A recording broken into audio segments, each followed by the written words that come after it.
En 1948, c'était même encore pire. Quand vous aviez un franc CFA, vous obteniez 2 francs métropolitains. Le franc CFA, une unité de franc CFA, vous rapportait 2 unités de francs de la métropole. Les colons français d'Afrique continuaient d'obtenir que leur monnaie à eux soit supérieure à la monnaie de la France métropolitaine. Pourquoi? Parce que ce sont eux qui emportaient des richesses à la France. La France n'ayant rien dans son sous-sol, l'agriculture française qui sortait de la guerre étant complètement sinistrée, l'industrie française n'ayant pas de matières premières nationales sur son sol métropolitain, les colons français d'Afrique pesaient sur la parité et obtenaient encore en 1948 que le franc CFA soit supérieur au franc français. Maintenant, qu'est-ce qui va se passer? Attention, serrez vos ceintures, comme je l'ai dit dans l'intitulé de cette émission. On arrive en 1960. 1960, c'est quand? C'est la date à laquelle la France, du général de Gaulle, accorde des indépendances truquées aux pays africains, des pseudo-indépendances. À partir de ce moment-là, les pays africains sont quand même chargés de conduire sur place la politique économique, de créer les premières véritables entreprises d'État africaines, de favoriser l'émergence ne serait-ce qu'un entrepreneuriat africain local. C'est-à-dire que les colons français d'Afrique vont commencer à être un peu concurrencés par la bourgeoisie économique nationale d'Afrique. Ils vont commencer à être concurrencés par les planteurs noirs d'Afrique. À partir de là, que fait la France du général de Gaulle? Elle change la parité. Désormais, vous avez un franc CFA. Avec un franc CFA, vous avez désormais 0,02 francs français. Vous avez compris? On inverse la parité en faveur du franc métropolitain. C'est-à-dire que la métropole et ses colons passent de l'autre côté et dévaluent le franc des colonies, puisque c'est devenu le franc des fameuses républiques pseudo-indépendantes.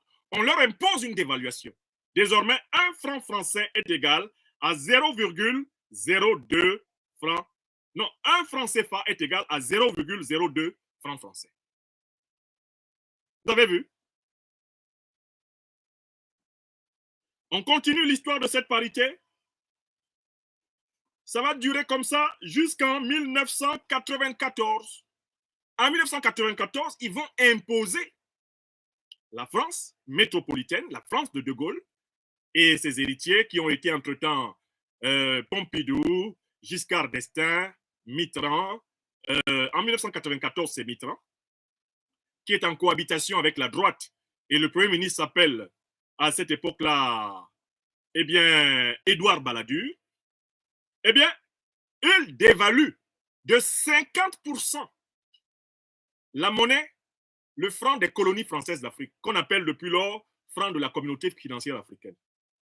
Désormais, un franc CFA est égal à 0,01 franc français. La valeur de la monnaie s'effondre encore. Ce qui permet systématiquement, en effet, à la puissance française de s'approvisionner en richesses africaines à très vil prix, presque gratuitement. Quand une unité de votre monnaie est égale à 0,0, une unité de la monnaie étrangère est égale à 0,01 unité de votre monnaie, en fait, ça veut dire que vous obtenez les matières premières étrangères presque gratuitement. Ah oui, en face, ils valent 0,01. Pour avoir un franc CFA, vous avez juste besoin de dépenser 0,01 centimes de francs français. C'est très simple. 0,01 centime de francs français pour obtenir un franc CFA.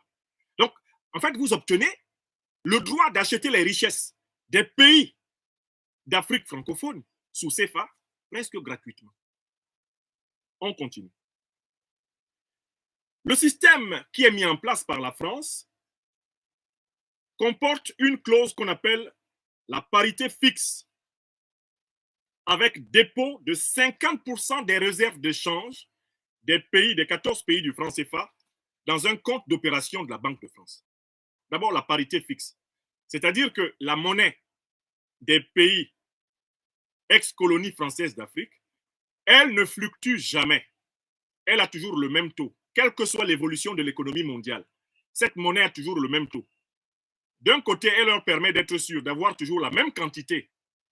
Eh bien, la même quantité de monnaie française. Mais le problème, c'est que la monnaie française, elle fluctue par rapport à toute l'économie mondiale. Elle s'adapte à toute l'économie mondiale. Donc, lorsque l'économie mondiale serait favorable à une variation de la monnaie africaine ne varie pas. Les Africains ne gagnent pas en ajustant leur monnaie à la loi de l'offre et de la demande.